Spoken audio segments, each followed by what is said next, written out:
ഷൊർണൂരിൽ CPM-നെ അടുക്കളപ്പണി ചെയ്ത് സ്വയം ഇല്ലാതായ കോൺഗ്രസുകാരാണ് BJP-യെ വിമർശിക്കാൻ വരുന്നതെന്ന് നഗരസഭ NDA പാർലമെന്ററി പാർട്ടി നേതാവ് EP നന്ദകുമാർ. ഷൊർണൂരിൽ CPM-BJP ധാരണയെ ആരോപിച്ച കോൺഗ്രസ് കൗൺസിലർ ആത്മപരിശോധന നടത്തണമെന്നും EP നന്ദകുമാർ പറഞ്ഞു.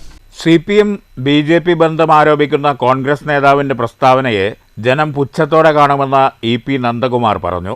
CPM-ന്റെ അടുക്കളപ്പണിയെടുത്ത് സ്വയം ഇല്ലാതായ പാർട്ടിയാണ് ഷൊർണൂരിലെ കോൺഗ്രസ്. ഈ പാർട്ടിയുടെ നേതാക്കളാണ് CPM-നെതിരെ ശക്തമായ പോരാട്ടം നടത്തുന്ന BJP-ക്കെതിരെ പ്രസ്താവനകൾ ഇറക്കുന്നതെന്നും EP നന്ദകുമാർ പറഞ്ഞു.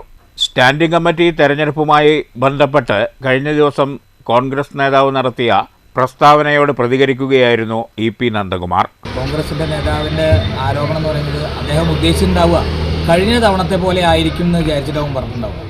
കഴിഞ്ഞ തവണ അങ്ങനെയാണ് ഉണ്ടായിരുന്നത്. കഴിഞ്ഞ തവണ CPM-ഉം കോൺഗ്രസും തമ്മിൽ ധാരണ പുറത്താണ് പ്രധാനപ്പെട്ട ഒരു സ്റ്റാൻഡിംഗ് കമ്മിറ്റിയായ ആരോഗ്യ സ്റ്റാൻഡിംഗ് കമ്മിറ്റി കോൺഗ്രസിന് കൊടുത്തത്.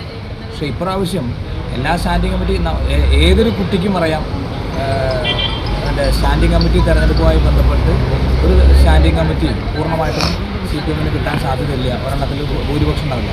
അതിൻ്റെ ഭാഗമായിട്ടാണ് ഞങ്ങൾ മത്സരിക്കാൻ തയ്യാറായിട്ട് തന്നെ ഇരിക്കുന്നത്. പ്രധാനപ്പെട്ട എല്ലാ സ്റ്റാൻഡിംഗ് കമ്മിറ്റിയിലും ഞങ്ങൾ മത്സരിച്ചിട്ടുണ്ട്. അങ്ങനെ മത്സരിച്ച് നേടിയ വിജയം തന്നെയാണ്. ഇവിടെ വ്യക്തമാക്കേണ്ടത് ആര് തമ്മിലാണ് ധാരണ. CPM-ന് കോൺഗ്രസ് എല്ലാ തരത്തിലുള്ള വിടുപണി ചെയ്തതിൻ്റെ ഭാഗമാണ് ഇന്ന് കോൺഗ്രസ് 7 സീറ്റ് കഴിഞ്ഞ തവണ ജയിച്ച 7 സീറ്റ് 5 സീറ്റിലെത്തിയിരിക്കുന്നത്. ഇത് കോൺഗ്രസ് CPM-ന്റെ അടുക്കളയിൽ അവരുടെ കുശിനിപ്പണി ചെയ്തതിൻ്റെ ഏറ്റവും അവസാനത്തെ ഉദാഹരണമാണ് ഇവരുടെ സീറ്റ്. ഇന്നലെ വന്ന ആ ആരോപണമൊക്കെ അവജ്ഞതയോടുകൂടി തള്ളുന്നു.